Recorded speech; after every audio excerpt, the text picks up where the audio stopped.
Hello, everyone, and welcome to the second day of Elfmas. Oh, this is very exciting. We have a full house, and we're missing. There we go. Now we have a full house. We've got lots of people joining us today. This is so exciting.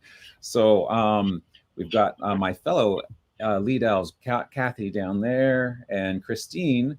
But we also have we've got two other elves. So we've got John and Jeffrey and Maria at the end there was the wisher. So we're going to be revealing her wish live here on WikiTree. So on the WikiTree YouTube. So welcome to everyone.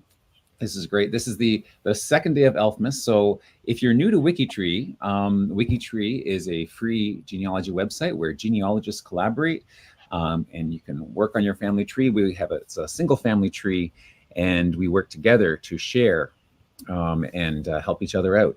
And so during these 2 weeks, we have a Secret Santa challenge going on, and various WikiTreeers volunteer to be elves and to solve wishes for other WikiTreeers. And that's what we're showcasing one of those each day. And so today we're showcasing one just up the top. I'll remind you at the end, but tomorrow for Thursday and Friday, because one of the elves that we are working with is over in Germany. And so we're going to actually start a little bit later. We're going to start at 3 p.m.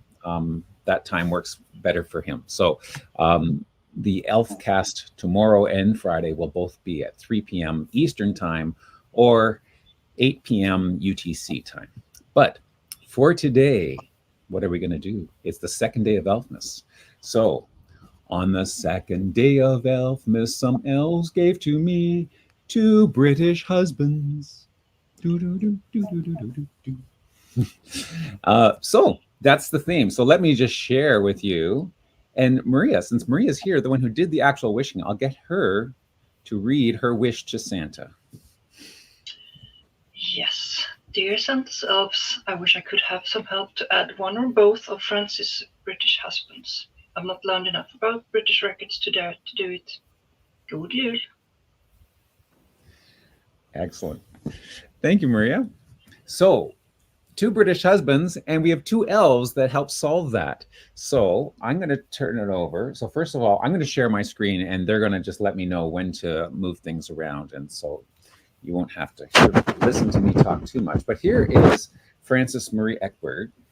And how is she related to you, Maria? Yeah, she's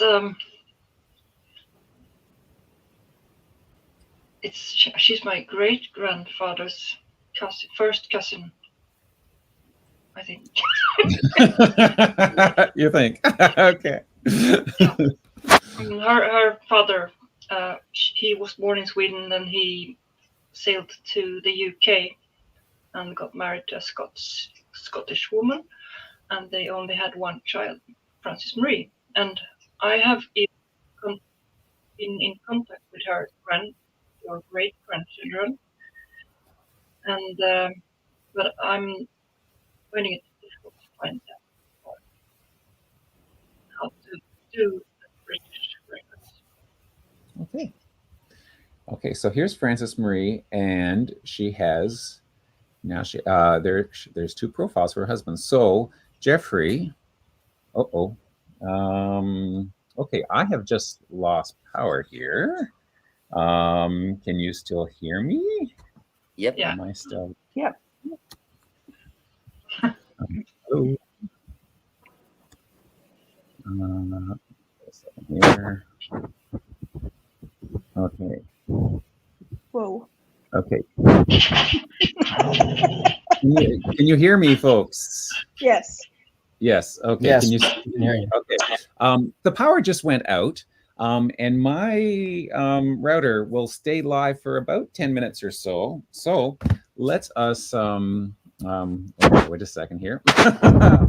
I'm going to find the screen that I'm going to share, and there we go. That's not it. There. Can you see Francis's profile page? Yep. Yes. Okay. Now because I'm restricted to a single monitor. I cannot see you, so you're gonna have to talk me through. So I'm gonna switch to Walter's. And Jeffrey, are you there? Is Jeffrey there? He is not. No, I think we lost him. We lost him. Okay, let me see. There we go. Let him add him back to the stage. There we go. Hi, sorry about that. My web page refreshed. Oh, okay. Okay, I put Jeffrey back on the stage, and many things. Oops, there's Walter. Okay, go for it, Jeffrey. Talk to us about Walter. So Walter was an interesting chap. I was super happy that Maria put her request in. I'm part of the Nordic project with her and was like, I can do this. I can help. So looking for Walter, I found his birth registration in the Thetford district of Norfolk in the September quarter of 1886. I do have an exact date of birth because I actually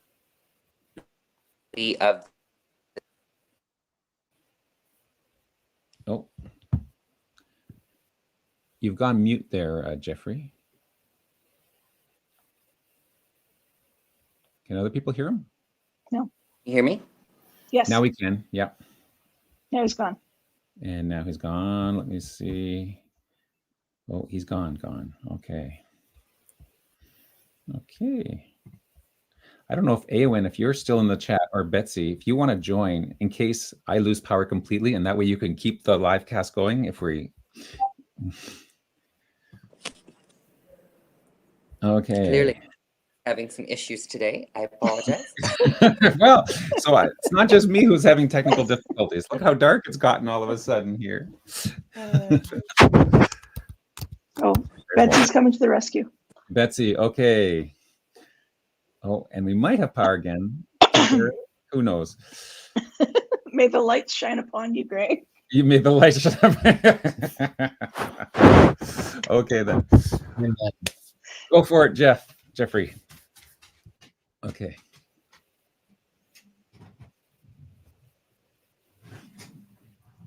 Oh, no. Right now, I think Jeffrey is muted. Yeah, I think you're still... Okay, you're facing the right way up, but you... Okay, talk now. Can we hear Jeffrey? Oh, and he's gone again. Okay, maybe... Well, okay, John, how about you take... I'm going to switch to the second husband. And then you can take over, and we'll go back to Jeffrey once we have that solid. Okay. Oh, there's Betsy. There's Betsy. Oh, thanks, Betsy. Sure, no problem. we briefly have some power, but who knows how long, if it'll stay or not. So I'm glad you joined. So you can take over and pinch host us. I will be Plan B happily. Plan B. Okay, John, why don't you talk to us about the second husband that you found, William Thomas Clayton, I believe. Yeah. So first thing I did was I went to Scotland's people to look for the marriage, and Scottish records are quite a bit more detailed than England or Wales. The marriage certificate shows both sets of parents. So from the marriage certificate, it says that William,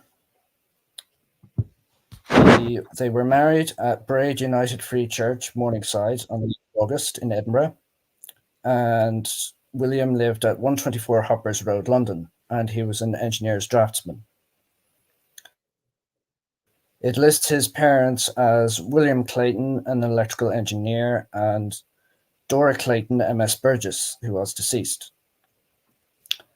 So from that, I checked the 1921 census on Find My Past, and that lists him living with, he was a boarder living with Arthur Henry Munro at the said 124 Hoppers Road in London.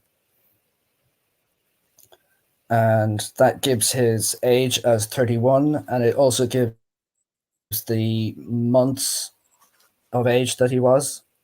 So from that, we could estimate that he was born about October 1890,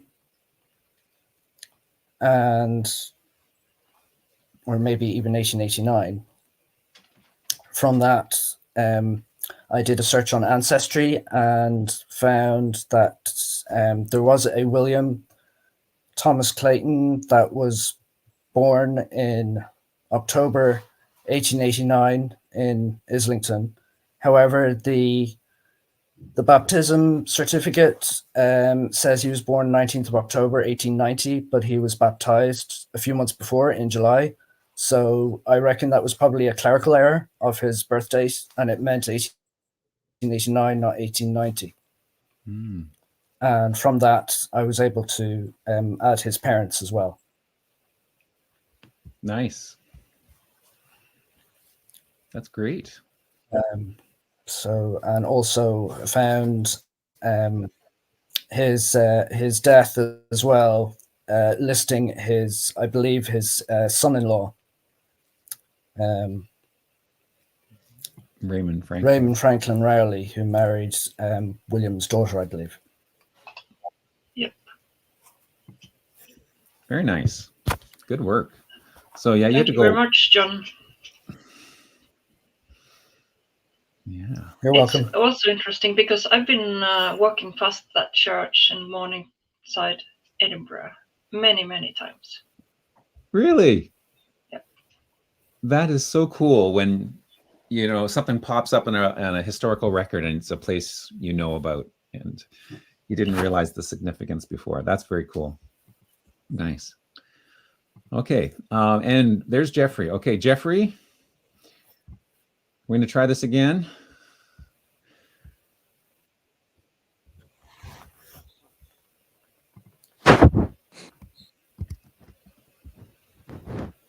How you doing, Jeffrey? Are you there?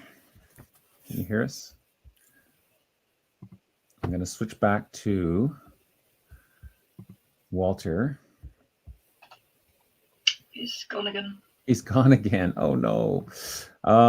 This is very sad. Okay, well, what I can do is I can share what I know. So if he comes back, Betsy, can you let him in to the room? And then he can just pop in. So the first husband of Frances Marie Egbert. So this is sort of a bit of a sad tale. So he was the son of William Wagg and his wife Mary Kettle, born around 1886. And just like the second husband, where we know that we know I the. just let him in, Greg. Oh, good. Okay, Yeah. Excellent. So where are you, Jeffrey? I don't know. He's in and out. He's lost. Oh, You yes. let him in, but he disappeared right away. He again. disappears. Well, Yeah. what I can tell you is, so this is amazing. Like this is actually pretty cool because we've got such a huge cast of characters today for the LiveCast. Maria is from Sweden, made the wish from Sweden. John helped her out, and he's in Ireland right now. Jeffrey actually is close by. He's in Illinois, and now he's volunteering in a library right now. So maybe the library Wi-Fi is what's letting him down and is bumping him out. He's connecting on an iPad, so it was working fine up until we started the LiveCast, and then things sort of got a little hairy.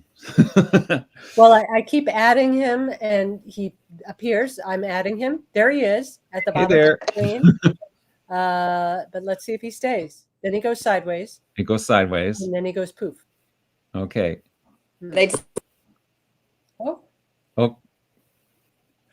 Yeah. And there he goes, poof. Okay. Well, we really appreciate Jeffrey's work. So he found his birth record, or the actual registration was on the 22nd of June.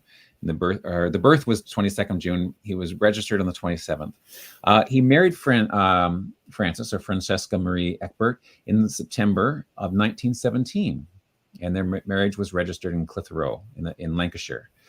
He joined the Royal Fusiliers as a private and served in France during the Great War, so that would be World War I. Sadly, though, shortly after he was married, after he was killed in action, he died in France, and is commemorated on the Arras Memorial in Pas-de-Calais in France, a memorial in the St. Mary the Lesser churchyard in Thetford. And his estate was went into probate on Christmas Eve in 1918.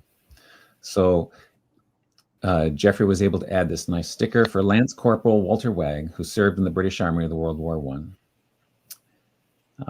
So the first husband, very sad, very sad. Yes, and according to Francis' great-grandchildren, she actually had a baby with Walter Wagg that died as an infant. Oh. Yeah. Oh, that's very sad. Oh, wow. That just makes it even more heartbreaking. And Geoffrey, you're back again. I don't know if you can, before you disappear, I don't know if you heard Maria said that the family had passed down Thank you, Geoffrey, yeah. before you get lost. Oh, and he's gone. I was going to ask if he found any evidence of the child in his discoveries, but if there was a birth record for that too. But anyways, that's a sad piece to add to that. But anyways, there you go. 2 British husbands, Maria. Yes, it was really, really nice. Mm-hmm. Thank you very much. You're welcome. Well, I'm so glad we were able to, well, we survived this. Thank you, Betsy, for coming in to help. Just in case, the power is usually pretty stable here. I mean, the snow has melted. It is mild, so I don't know why. It's not like we're in a blizzard or anything, why I would have lost power. But anyways, thank you everyone who came out. Thank you for our elves, John and Geoffrey, for helping out. Tomorrow, we have a German elf who's going to come and share what he's done for the 3rd day of Elfmas. So join us at 3 p.m. Eastern Time, 8 p.m. UTC. I guess that's 12 noon Pacific for you, Kathy. And anyways, check out all the other times in between. I think I adjusted the time correctly, so YouTube should now know the proper time, I hope. If I haven't done it right, then AON will fix it for me. Thanks, AON. And have a great day, and we'll see you tomorrow for the 3rd day of Elfmas. See you later. Bye. Thanks, everyone. Bye.